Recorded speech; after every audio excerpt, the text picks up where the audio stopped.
Welcome to Suman TV. నేను మీ Suman TV. Loco pilot అందరూ apply చేసి ఉంటారు ఆర్ఆర్బి జనరల్గా.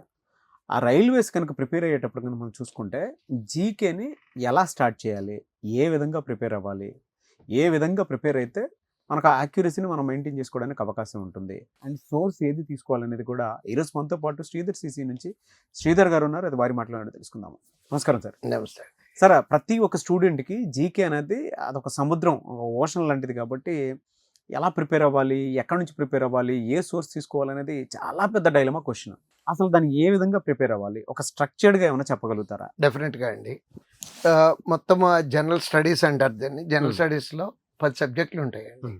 Physics, chemistry, botany, zoology, history, economy, polity, geography, current affairs and computers. Okay. ఈ 10 సబ్జెక్టులకు గాను depending on the exam 25 to 30 marks ఉంటాయండి రైల్వేలో. ఈ 25 to 30 మార్క్స్లో వీళ్ళు నన్ను ఎక్కువ తెచ్చుకోవాల్సినటువంటి పరిస్థితులు ఇప్పుడు వస్తున్నాయండి.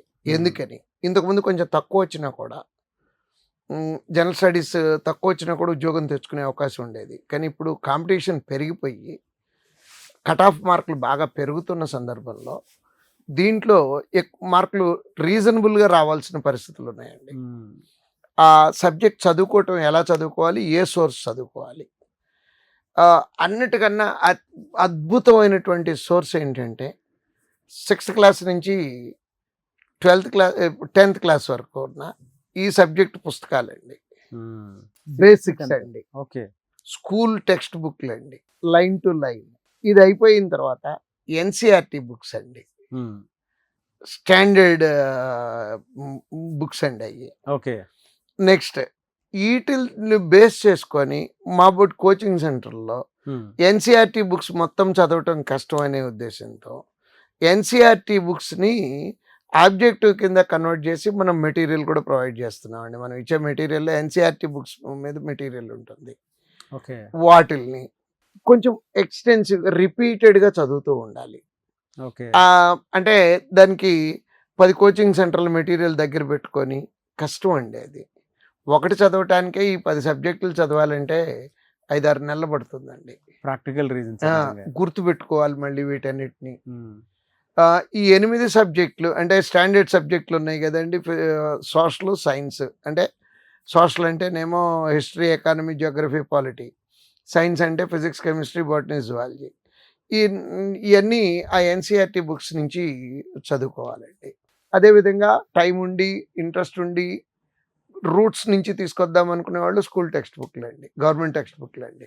అంతే తప్పించి ఏ ప్రైవేట్ పబ్లిషర్ బుక్స్ చదవాల్సినటువంటి అవసరం లేదు. ఈ కనుక నిజంగా 100% తరువుగా ఉండగలిగితే 100% మార్కులు వచ్చేస్తాయండి దాంట్లో. ఎందుకంటే బిట్లని దాంట్లోంచే వచ్చేది, వేరే ఎక్కడి నుంచో రావండి. ఓకే. నెక్స్ట్ కంప్యూటర్స్కి ఫండమెంటల్స్ కాబట్టి దానికి ఒక సోర్స్.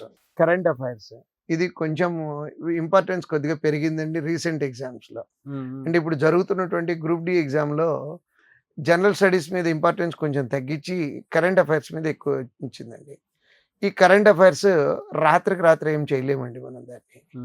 ప్లాన్డ్గా చాలా చక్కగా, అంటే weekly current affairs, monthly current affairs, next event wise current affairs, static GK. అంటే ఆల్మోస్ట్ ఎన్ని మంత్స్ నుంచి కవర్ చేసుకోవాల్సిన అవసరం? అంటే 6 months. సేఫ్ 6 months అండి. ఇంకా పర్వాలేదు, నాకు టైం ఉంది, నేను ఓపిక ఉంది, మెమరీ ఉంది నా దగ్గర అనుకుంటే 1 year అండి.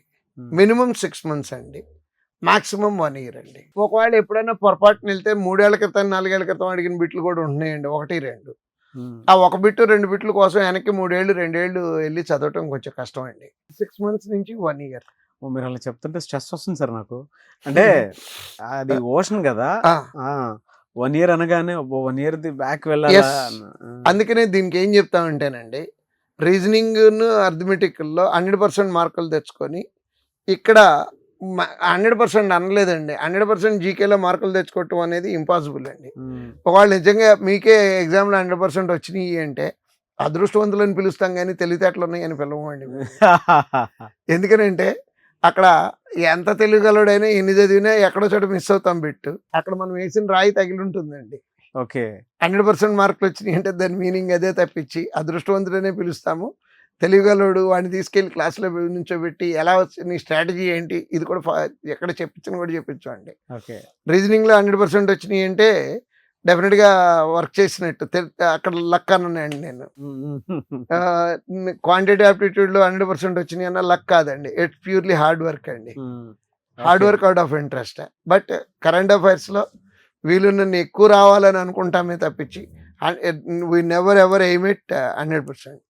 బట్ ది బెస్ట్ సోర్స్ అయితే మటుకు స్కూల్ టెక్స్ట్ బుక్లు. ఇది నెక్స్ట్ ఇంకో పాయింట్ ఉందండి, పీవైక్యూలు అంటాము, previous year questions.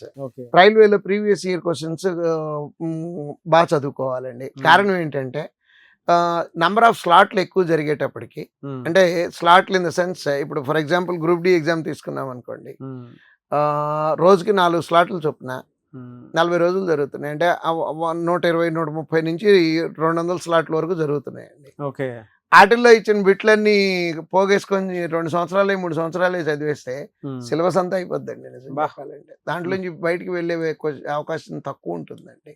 Okay. So పీవైక్యూలు ఆ విధంగా రైల్వే ఎగ్జామ్లో వైటల్ రోల్ ప్లే చేస్తాయండి. బట్ కరెంట్ అఫైర్స్ మటుకు ఒక్క సోర్సే నమ్ముకోమని చెప్తాను నేను, whatever the source it may be. అంతేగాని ఎక్కువ మంది పిల్లలు జిరాక్స్ సెంటర్ దగ్గర టైం గడుపుతూ ఉంటారండి. పలానా వాడిది రిలీజ్ అయిందంట, దాన్ని జిరాక్స్ తీసుకుందాం. ఎన్ని పేజీలు చదువుతామండి సార్? అన్ని చెప్తున్నారు కదా సార్, మీ సోర్స్ నమ్ముకుంటే ఏమొస్తుంది సార్ అసలు?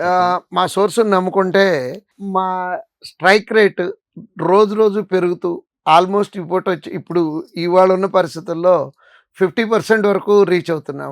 50%. కొన్ని ఎగ్జామ్స్లో అయితే రీసెంట్ ఎగ్జామ్స్లో, అంటే రైల్వే ఎగ్జామ్స్ ఇంకా పూర్తిగా అవ్వలేదు కాబట్టి ఇంకా అనలైజ్ చేయలేదు, ఈ ఎగ్జామ్లోనే కరెంట్ అఫైర్స్ ఎక్కువ అడుగుతున్నాడండి ప్రస్తుతం జరుగుతున్న గ్రూప్ డీలో. మళ్ళీ ఇంకో నెల తర్వాత మళ్ళీ ఇంకో వీడియో చేద్దాము, గ్రూప్ డీలో స్ట్రైక్ రేట్ ఏంటో నేను క్లియర్గా చెప్తాను. బట్ ఇప్పుడు ఏ పర్సంటేజ్ ఉంది సార్ ఇప్పుడు మీదైతే? బ్యాంక్ ఎగ్జామ్స్లో అయితే మన ఎస్బీఐ క్లర్క్ మెయిన్స్ ఎగ్జామ్ జరిగిందండి, 2 స్లాట్లు జరిగింది. ఒక స్లాట్లో 50 బిట్స్కి 26 బిట్స్ కవర్ చేశామండి. ఇంకో ఎగ్జామ్లో you believe me or not, ఎవరు నమ్మరు మమ్మల్ని, ప్రూఫ్లతో సహా వీడియో చేసి మా యూట్యూబ్ ఛానల్లో పెట్టాము, 50కి 41 బిట్స్ కవర్ చేశామండి. It's 82% strike rate.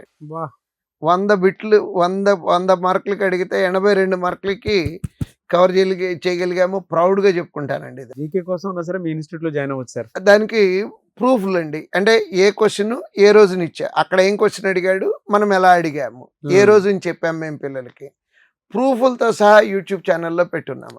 గ్రేట్ అండి, hats off to you. So me material prepare అయ్యి ఫాలో అయిపోతే సరిపోతుందండి. ఓకే. సో జీకే కోసం ఉన్నా సరే మీ దగ్గర జాయిన్ అవ్వచ్చు. పిల్లలు అయితే ఒక ఉద్యోగానికి పనిచేస్తారు, ఒక ఉద్యోగానికే కదండి బట్ మేము పనిచేసేది 4,000 ఉద్యోగాలకు పనిచేయాలండి. అందుకని కొంచెం జాగ్రత్తగా ఆంటోస్ ఉండి వర్క్ చేస్తాము. Anyways thank you so much Sridhar sir. Thank you.